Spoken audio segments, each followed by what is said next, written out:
Mr. Speaker, and I want to thank Chairman Royce for his outstanding leadership on this issue. Mr. Speaker, our founding fathers included in the preamble of the United States Constitution the intention of our government to provide for the common defense. Protecting and defending our nation was not an afterthought, it was a first thought. The defense of America and our allies has always been a strategic and moral goal. The agreement we have before us today, however, primarily meets Iran's goals. Sanctions are lifted, nuclear research and development continues, and America's safety is compromised. Under this deal, in a matter of years, likely in our lifetimes, but certainly in the lifetime of our children and grandchildren, Iran will have the bomb. The President of the United States has said that this agreement is not based on trust, but on verification. I wish that was true because this agreement shouldn't be based on trust. I certainly do not trust a government that has acted as a bank for terrorists.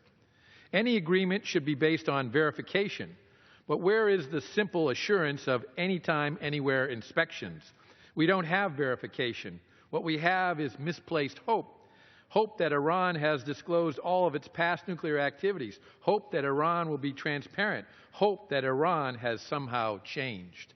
Earlier this year, 367 bipartisan members of Congress sent a letter to the President outlining several conditions that any final nuclear agreement must address.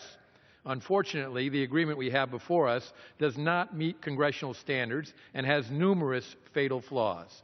For example, in 2012, Congress barred Iranians from coming here to study nuclear science and nuclear engineering at U.S. universities. One would think that's a good policy, given that they're seeking to get the bomb. In one of the most outrageous provisions of this deal, the Department of Homeland Security and the Department of State will no longer be allowed to enforce the bar.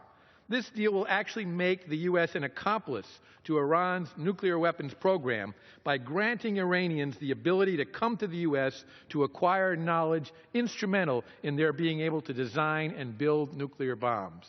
Other concerns include giving Iran a signing bonus, lifting the arms embargo, failure to cut off Iran's pathway to the bomb, and the lack of protection for not only our own safety but for the safety of the world.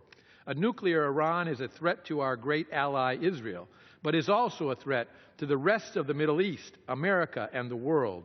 While the administration has said that any deal is better than no deal, Thomas Jefferson once said, "Delay is preferable to error." And I agree with Jefferson.